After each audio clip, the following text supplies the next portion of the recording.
Hello and welcome to another episode of the HaskinCast Podcast. I am your host, Scott Haskin, and I'm here selfishly reviewing my own album. Why? Well, why wouldn't I? I have a forum to do it. I have a new album that comes out, and every little bit of promotion you can get is vital. So, of course, I'm going to do it's not really a review as much as a walkthrough, an explanation, I suppose, of the songs on the album. There are 10 of them on this album, which is En-Tranced II. The original En-Tranced album came out in 2006, and it was a very experimental album, as is this. But what happened was I sat down to write what was intended to be the first Mental Sauna album. And because I was just really getting into virtual instruments at the time, and there were a lot of cool sales going on, and I was gobbling them up like a Thanksgiving turkey, I ended up adding a lot of things to the album that weren't intended for what would have been a Mental Sauna album. And so I just turned it into something else.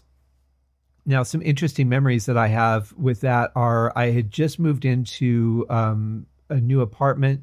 And actually, I'd been living there for a while now that I think about it. But there was a lot of interesting smells in that apartment because there were a lot of people from different countries living there. So the foods that they were cooking, the spices that they were using, were causing some very unique aroma combinations in my apartment, some pleasant, some not pleasant. But I remember that when I was writing the first one. So here I am, I move into a new apartment. A few months later, I start working on En-Tranced II. There's nothing like that, no weird smells or anything bizarre. But I had a good time writing it. I started writing it in August of 2020, and I finished the last song in January of 2021. And then the album was released on February 17th, and it is still slowly appearing in different outlets. So it is now available on Amazon, iTunes, Apple Music, Spotify, and there are more places coming on board. It's available on Bandcamp, and I'll have the links to what's available currently in the show notes. And then I have the link to my website because that's going to have the most updated locations where the album will be available. But all the main ones are already in place, which is the most important. So happy that that fell in very well timing-wise for me to release this podcast. So last week I had done the Scott Adams second part of my interview with him, which I had so much fun talking to him. But I thought that I would do the review this week, even though the album's already out. But that was good because it gave the outlets to sell the album a good opportunity to become available. So I think that worked out well. Now, this album, like I said, I finished the first song on August 30th, which is called Mirage After Mirage. We'll get to that one a little bit down the road in the order of things. But here's the thing is that I sort of file things by the date that I complete the song. So when I feel the song is done, that's the date that I put on it as far as what the writing date is. Because, some songs happen in an hour, some songs happen over the course of weeks or months or even a year or two. But the majority of them happen within a couple days for me. And with this album, because I've just been so busy with the 2 podcasts and everything else I've got going on and client work and that, I wasn't able to write as quickly as I normally would or be able to finish songs as quickly as I normally would. So that's the premise of that. But here's the thing. Even if I think a song is finished, a lot of times what will happen is I'll record the song, I'll go to mix it, and I'll think, you know what? I'm just not happy with something in it. Something doesn't feel right. I don't like the flow of this. I need to change this instrument. It didn't come out as I had heard it. So a lot of times in the mixing or even the mastering phase, I'll go back and change things. But that doesn't change that date. That date is based on the day that the principal writing was completed and I felt that the song was done. If I didn't, I'd be switching things around on my spreadsheet ridiculously, and who needs that? So that's the way that it all came about, and I really just loved the album, the first one, and I had always thought about doing a follow-up to it because I had so much fun writing it. I already had created a set of rules for it, and so it would be easy to pick up and do another one, I thought. But what really generated the idea of me actually doing it now was a picture that my wonderful artist Kelly sent to me, and it was a picture of a dragonfly, and she thought it would make a good album cover. And I thought, I think it would make a great album cover, and I think it would go along very well with the En-Tranced album, which was a moth. And that one was interesting because that is a real moth and that is real water. That is not a drawing or a painting or anything. It looks very much like it is, but it's not. It's an actual photograph. I mean, she did a little touching to it, but it's basically the photograph and a real moth. So after that project came together, she had taken this picture and I thought, well, this would be really good. I've been looking for a reason to do this album anyway. So we just kind of partnered the two things together, and she did her magic, and then Rebecca Poole did her magic with the lettering. Always lovely. I really love the colors that she chose and the style fits so well together. She did not do, I don't even think we knew each other when I did the first album. Rebecca and I knew Kelly obviously because she did the cover, but I don't think Rebecca and I even knew each other then. And I hadn't hired her yet to start doing lettering anyway. So it wasn't, so at some point, if I re-release the album, do like a remastering or whatever, or a remix of it, then I'll probably have her go back and do lettering over the original cover. But both are just stunning. I absolutely love it. I love the colors of it. I love the color of the lettering and the dragonfly and the back. I mean, everything's just phenomenal to me. And every time I have to give a shout out to these ladies because they really take what I give them, which is not much. I mean, on this one, the album cover wasn't my idea, and I didn't draw some crazy thing that was horrible and had to be interpreted by Kelly before she turned it into some amazing magic that had nothing to do with my original idea. With Rebecca, she just gets the cover, and I'm like, well, here's the original album. Here's what it looked like. Ignore the lettering because I just kind of did that on the fly, and do what you think is right. Keep in mind that at some point I may have you go back and do lettering for the first one. But the two of them, they just whip up absolute magic every time. And I could not be happier with the results. Definitely a dream team for me. They're so wonderful to work with and so talented and just so great at what they do. They have a great vision. They follow it through very well. It's never combative. It's always just a free exchange of ideas, the way that it should be, because at the end of the day, it's all about promoting the project. Everything that all three of us do is about promoting the project. And showing off our skills a little bit in the way of doing that. And they just do such a good job. I could not be happier with the two of them. As far as the music goes, I did open up the set of rules that I had for the first one, which was basically a certain foundation of percussion. And then certain synthesizers had to be used to keep the consistency of the sonic quality. So it's a little frustrating to me because the main synth that I used for this was one that I had picked up on one of the sales. It was called Vapor. And this was back in like 2005, 2004 probably, and maybe a little bit earlier than that. And I just loved it. I loved the sound of it. And it really became a staple on the album. Well, here's the problem is that it's kind of disappeared as a lot of the others in that series were revamped and re-released under a new engine. This one somehow seemed to be missed. And I reached out to several companies that seemed to be involved with it or distributors of it. And everybody was like, yeah, that's not ours. I don't know what to tell you. And nobody has taken any credit for it. So it's not like I can just say, hey, you guys forgot this one in your collection. Would you mind doing it? Or I'll hire you to convert these sounds into your new engine or whatever. So a lot of the parameters that I had available in the original one are not available now. I have to kind of backdoor a way of getting into the sounds. So it's a little more limiting now, but the sounds themselves are just so great that it's worth it. And also the consistency from the first album to this one was very important. So if anybody has any information on that, it came out in the original Contact, which was, I think, called Compact, Kompakt, because it's German, and that's how they were doing everything for that series. And I believe it was, I can't think of the name of the sound that it came out listed as. It wasn't Best Service. It was Pro Sounds, I think was the name of it. But anyway, there were a bunch of them that came out for that Compact engine, and then eventually East West changed all their stuff over to the Play engine, and they went back and did all these like classics of all the different instruments that had come out under that Pro Sounds thing, and they revamped them. But for some reason, nobody did Vapor. And even when I've contacted East West, or even when I've talked to them at the NAMM show, they're like, yeah, we don't know anything about it. And one of them tried to look for it, couldn't find anything. And I'm like, I don't know what to do, because it came out, this was part of that same group.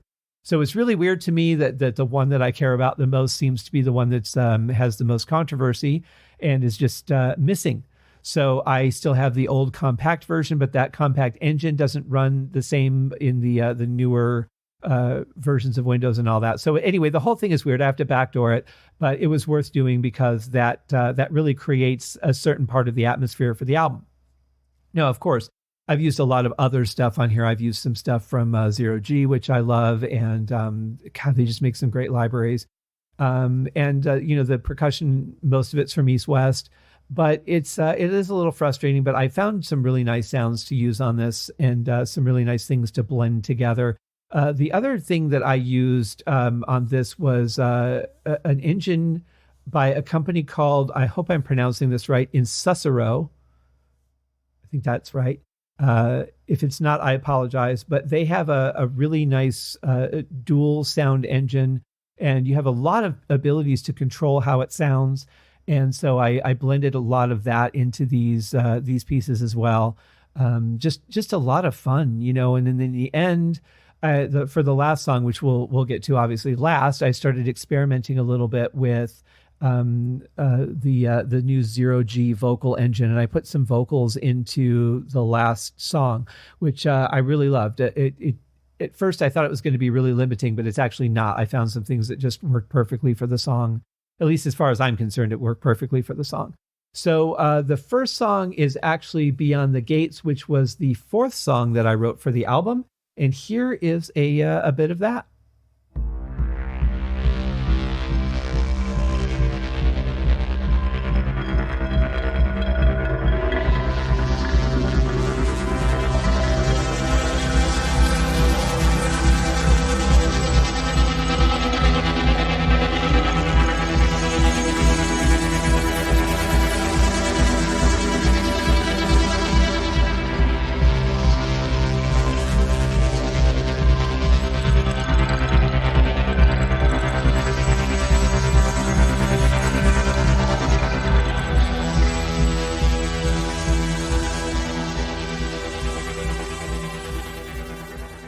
So the idea behind this song was basically the concept of something being really changing and different, of a world beyond a door or a gate.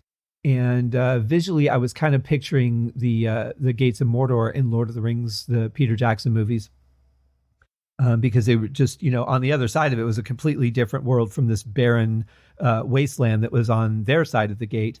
And just kind of went with that, just what the journey would be, changing into a completely different world. The beat being the sort of, anticipation and maybe a little bit of fear of what was going to be seen or discovered, or what danger you might be in.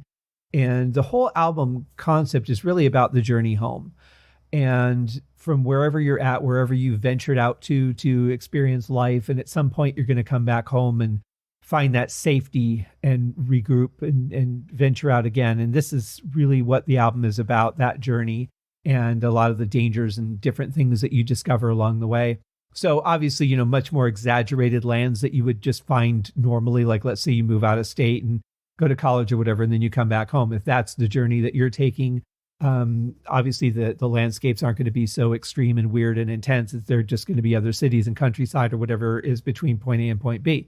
But there's a lot of educational stuff, then a lot of life lessons and things, and that might be the more intense journey that you would equate to the music. But in any case, that's the basic concept of the album. And so Beyond the Gates is like saying, okay, it's time to go home. Let's get in whatever method of transportation we're using, whether we're walking or driving or flying, whatever it is. And let's get to it. I don't know what's going to happen between point A and point B, but we've got to start at some point, and here is the start of that journey.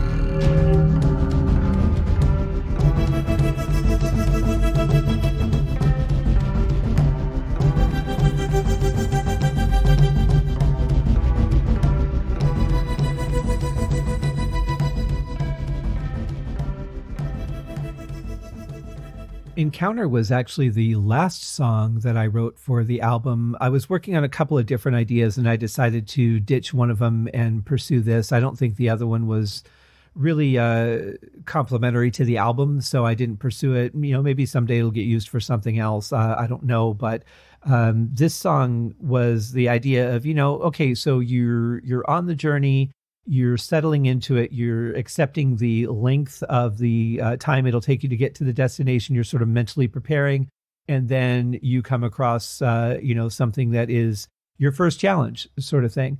And so it has some twists and turns in it, but it was basically based on that idea. And I started thinking about, too, as I was developing some of the songs, I started thinking about a lot of the nature videos that I've seen. For a while, I was really into having those on and learning about how animals worked as far as how they teach their young, because they can't just sit them down and say, look, kid, this is how it is. The babies somehow seem to just learn the pecking order. They learn what their place is. They learn what they should and shouldn't do. And I don't really get how they learn that, because it's not like, like I said, you can sit them down and explain it, but it's also not like every one of them has lessons in making mistakes and learning, okay, that's not the thing to do. So it's really interesting. And so many of them have such intense orders, the way that lion prides work, or groups of hippopotamus, and they have a definite pecking order. And it's really all about dominance and challenging when you think it's your time to lead. Very interesting how that all works. So I started thinking about those kind of videos and about how, different groups do and don't get along, how alligators and hippopotamus can live in harmony, but they also, you take one step out of bounds and the other one will just attack you like you stole their baby. And it's really amazing. So I learned a lot from watching those, and I kind of started thinking about that, and maybe that first encounter of you're just innocently sipping from the edge of a river, and an alligator just comes out of nowhere and tries to bite your head. And that's the sort of dangers that live in the real world. And so I tried to capture some of those musically. And this was one where I was definitely thinking about, like, there's so many animals that seem to be like just born to be food. Like they don't really serve any other purpose other than being a food, like a zebra. A zebra doesn't really do much except get eaten by lions and alligators and things. They seem to be caught constantly. So I think about animals like that. And I've seen so many videos of some innocent looking, just a young fawn or something, just taking a sip at the very edge of the water. And I don't know how they can't see that there's something in there, but alligators are very quick. They disguise themselves very well in the water as well. So it's just amazing to watch this stuff. So that was kind of my thought. Like, you're just taking your first innocent little drink, and the next thing you know, there's an alligator snapping at you. Fortunately, a lot of these animals have incredibly quick reflexes. So a lot of them escape, but there's plenty that don't.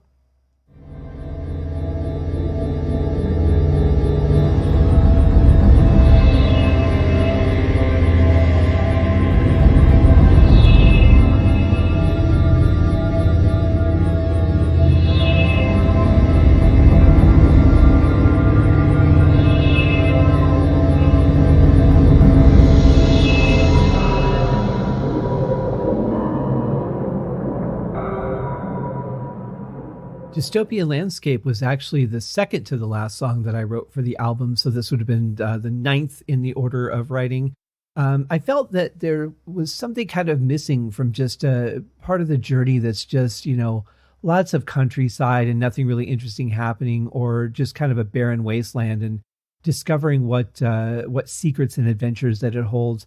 And so I started playing around with some different soundscape kind of feels, and just adding in little bits of effects here and there, like a bubbling of water. Maybe there's a bog or a swamp or something. But thinking again in terms of the journey leading up to the gates in Lord of the Rings, just, this barren land of nothingness or destruction or former glory rotted away.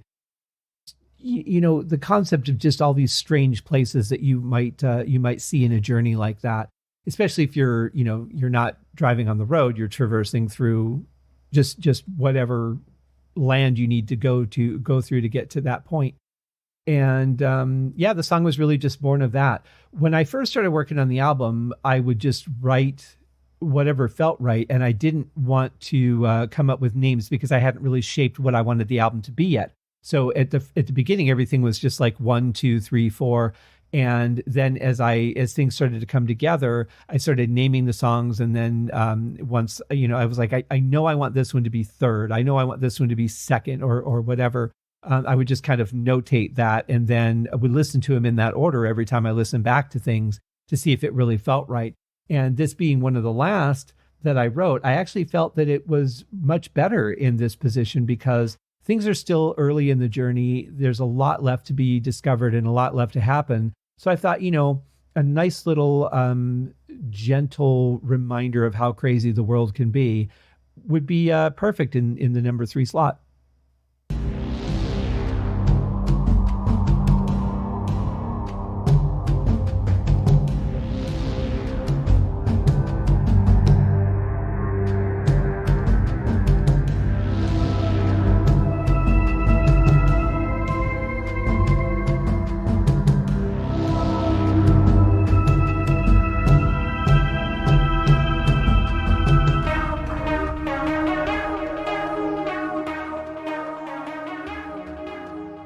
Mirage After Mirage was actually the first song I finished. I think there was one I was writing before that I scrapped for the project. If there was, I still have it. I keep all that stuff on an unfinished music folder.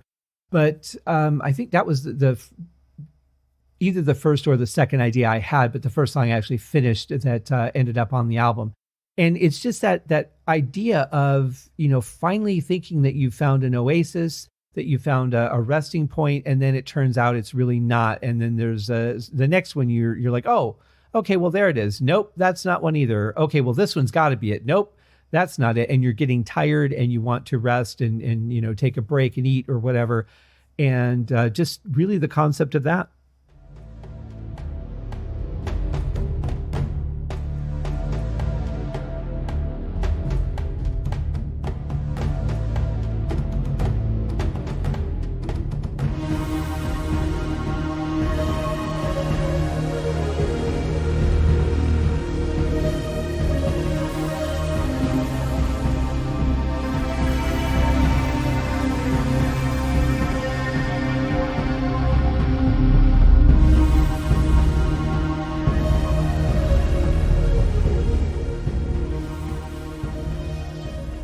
Discovery in the Woods was about the idea of the woods being such a mysterious place. It seems like that's where people leave things that they don't want to deal with. That's where they take it to hide things or to disassociate themselves from it, or just weird things that are there naturally.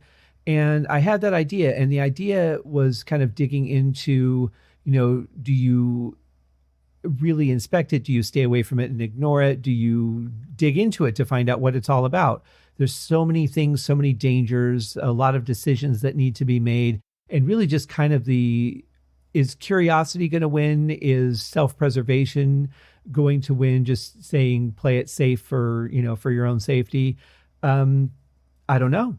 And that's kind of what this song deals with.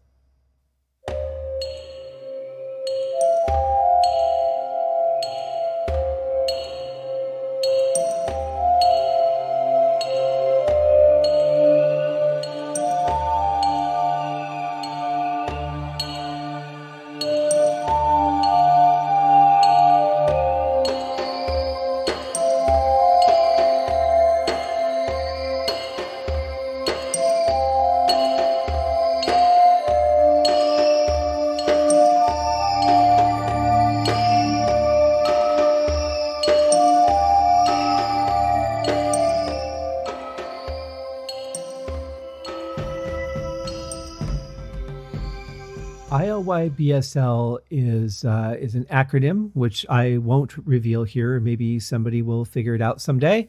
But the essence of the song is this is sort of that part in the journey where you've been through a lot, but you're starting to think about what you left, what you're heading towards, and just accepting the change, letting go of things that don't serve you, but still being a little bit haunted by maybe some darkness of whatever you think you've let go, but you really haven't.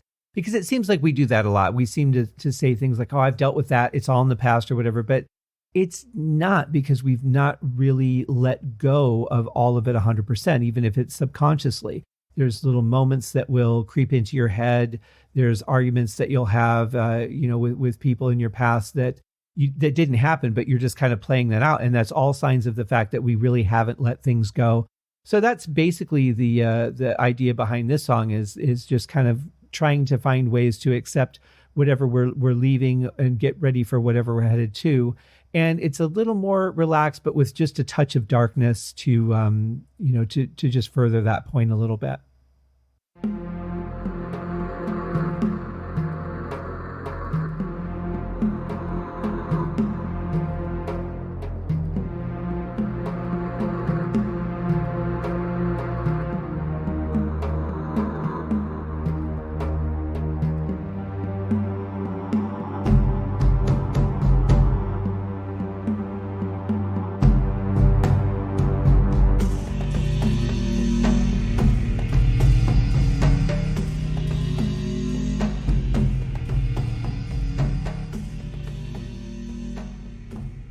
Back Through the Looking Glass was interesting the way it came about. One of the pieces that I've written throughout the course of my career as a writer is Through the Looking Glass, which was on the first En-Tranced album. And it's one that I've just loved. I love the sonic qualities of it. I love the mystery of it, the tone. Everything was just something that really hit home with me. And it's always been one of my favorites.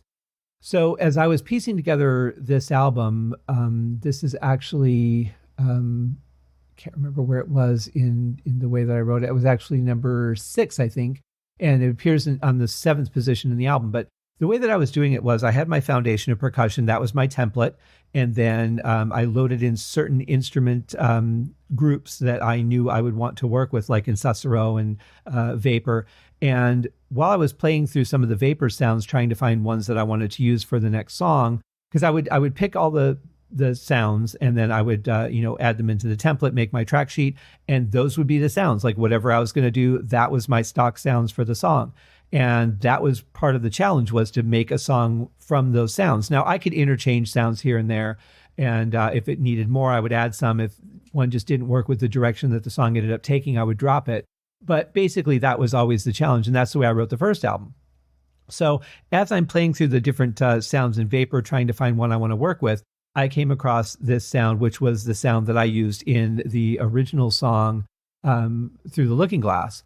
And I thought, wow, wouldn't it be neat to kind of do a follow-up song to it? And that's why I ended up writing this one. I played around with it. I had some similarities, but I kind of took it as, the journey going in is one way, and it's going to feel a certain way. The journey coming back might be completely different. So while the song bears a resemblance to the initial song, just in mainly that one section of it and one of the synthesizers, it also is completely different. And I think a lot of times when we go on journeys, we come back different people. And so it was kind of that bit, like the journey is going to be different, but we're also going to be different as well. And that was how this ended up on the album.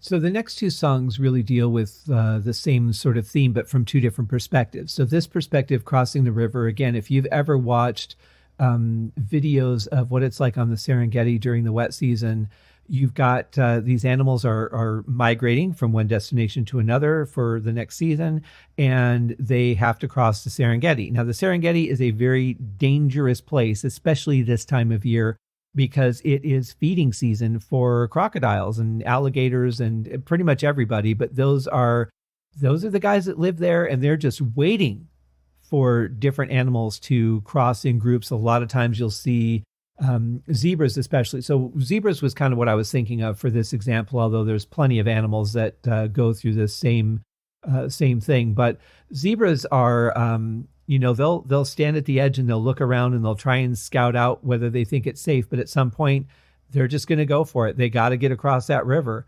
And I don't know all the ins and outs of why or where they're headed and how that part works, but I do know that they need to get across that river. And it's not something that you can just go around or there's going to be a bridge at some point. Like, you have to go through the water. And who's living in that water? Crocodiles. Of course they are.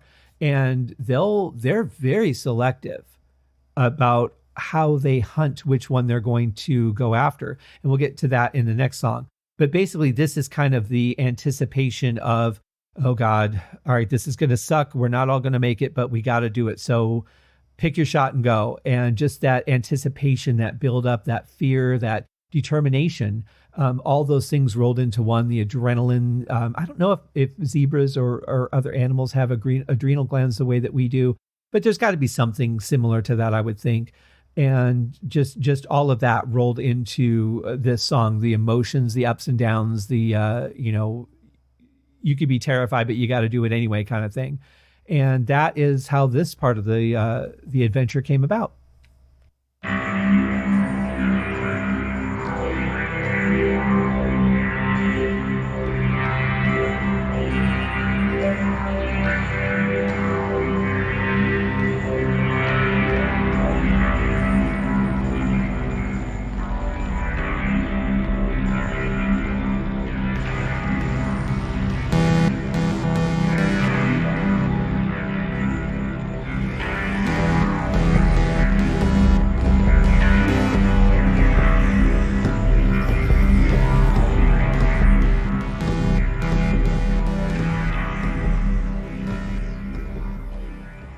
Last Meal of the Crocodiles is the second half of this two-part episode in the journey.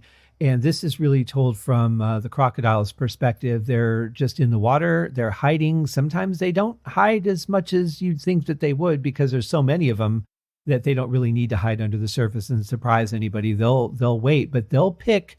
They're very methodical. They'll pick who they're going to go for. And they'll wait, and others will walk right by, and you'd think that they're just going to bite into any of them. And they're like, nope, that's not the one I want. I'll wait. And they're very patient. And so in the beginning of the song, all those little sort of chittery sounds that you hear in the background are all the zebra trying to cross and just, they're scared. Some of them are really young, and they might think it's playful and not really understand the danger they're in. And then you hear the sound then of the brain of the crocodile as it methodically picks out which victim it's going to be, and then going for it. It's really kind of a frenzy. It's very fascinating to watch. And sometimes they'll take down 2 or 3 of them so that they have meals for later. But it's just a fascinating thing, the way that nature works and the pecking order, the methodical hunting skills that these animals develop when there's really, there's nothing to teach them that. They just have that natural instinct. It's that survival skill kicking in, something that they seem to have much more than people do. Really, really fascinating to me. And I've watched a lot of these videos, and I'm hoping that, now that we have a lot of drone cameras and things, that they'll start using that instead of putting people in harm's way, and we'll be able to get more natural footage because the animals won't be distracted by the people and trying to figure out what they're doing and why they're there. And they can just go about their business sort of blissfully unaware. And but it's amazing nature videos to see how everything develops and reacts and hunts, and just absolutely fascinating, the world that we live in.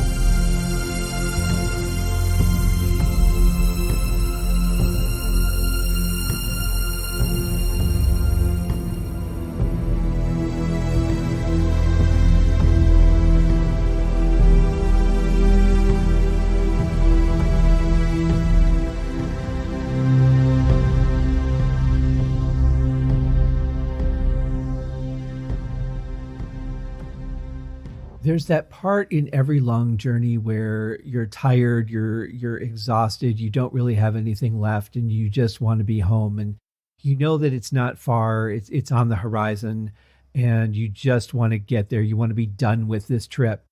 And this song really kind of represents that. The beginning of it was inspired by a song called "Oh" from the Cirque du Soleil soundtrack. "Oh," it's a beautiful show that performs here at the Bellagio. Of course, everything's on hiatus during COVID, but I've seen the show a couple of times. It's absolutely amazing. But there's something about that song, the final song, which is called "Oh," and just the gentleness of it. It's a little more piano oriented, but just the gentleness of it. It's such a beautiful piece. And I thought that would be a great way to start the beginning of the end for this album. And so I just came up with some sounds. I mean, that's really the only thing that relates to it, is just the idea of that gentle, simple percussion. Nothing too layered, nothing too tricky or fancy, just something really simple that kind of represents that I'm done using my brain. I'm tired of thinking. I'm tired of going over the memories and all that stuff. Just want to relax and get home and have a good meal and go to bed. And then as we progress through the song, when the vocal section comes in a little bit later, that's where I sort of picture now you're turning into your neighborhood, and then you're turning onto your street, and then you're turning down that long driveway to the house that's maybe a house that's way back in the field, and there's autumn leaves on the ground just everywhere, and you're hearing them crackle underneath the tires of the car. Whatever the journey is for you, don't let me paint that too much. That's just what I envisioned when I wrote it, but it could be anything. It could be whatever it means for you. And that's the beauty of music, that the vocals in here, they aren't lyrics. They aren't telling of anything. They're just really sounds, using the voice as an instrument, which I really like in a situation like this, because I don't want to tell you this is what you have to see when you listen to it. This is what you have to think. Here's the story I want you to follow. I want to give you the concept and then have you follow it yourself. Let it be whatever it is to you. That's the beauty, is that it can mean anything to you. And as I learned very early on in my writing career, when I wrote the song Dreamscape, which was one of the first songs that I wrote, I picture one thing and then people would say, oh, this reminds me of this, or it makes me think of that, or really makes me want to be in this other situation. And I love that, because they were all so different, and only a couple of people had sort of the same vision that I did, but that was okay. I didn't care if anybody did. The point was that it made them feel or think something, that it inspired something in them, something that made them feel warm and smile and want to be somewhere in that environment that they were creating in their head. For some people, it was flying. For some people, it was being under the water. For some people, it was the forest. Anything, it doesn't really matter as long as it makes you inspired and feel something. So I take that concept now to everything that I do in an instrumental way, is that it's not about what I'm trying to say with the song. That meaning is really for me. What it's about is it's about you, the listener. What does this song inspire in you? What does it make you think of? Does it bring in any memories? Does it trigger certain feelings? Does it make you remember a scent or a taste or anything, anything that you sense from that song? And because music ties us so much to things that we've experienced, to memories that we have, it could easily do that. For example, the original song, The Looking Glass, from the first En-Tranced album, it makes me think of like a late autumn in Michigan, where things are wet. It's a little bit dreary in the morning, and just everything's sort of turned those colors. Some of the trees no longer have any leaves on them. Just like that aroma. It has a coolness to it, not a coldness, but a coolness to it. And it triggers that. And I hadn't been to Michigan in years. I hadn't lived there in a couple of decades. So it's a weird thing that it would make me think of that. But that's what it reminded me of. So whatever the music makes you feel is what works for you, is what it should mean. It doesn't matter what inspired it. It doesn't matter what I think of when I hear the song or what I was thinking of when I wrote the song. It's interesting to hear the stories, which is why I'm doing this, so that you can get a perspective on the background, but more so to just kind of give you an idea of this is basically about a journey, and let that journey be whatever it is for you. Thank you guys for listening. I hope that you've enjoyed it. Please check out the album. Most importantly, leave ratings, reviews, whatever you like. If you don't like it, leave it 1 star, but leave it something. If you love it, leave it 5 stars. That would be awesome. But be honest about it. That's the thing. I don't want people to say, well, you're my friend, I want to leave you a 5-star review. It shouldn't be that. If you think the album deserves 5 stars, give it 5 stars. If you think it deserves 4, give it 4. That's the way I've always maintained that I think is the most important, because it's either going to be a hit with you or it's not. And I totally accept that. There is no right and wrong. Everybody has their taste. Everybody enjoys what they enjoy. Maybe, you'll be inspired to listen to it based on some of the stories I've told today. Maybe not. I don't know. But I appreciate you taking the journey with me. Thank you very much, guys. We'll see you next week for another episode of the HaskinCast Podcast.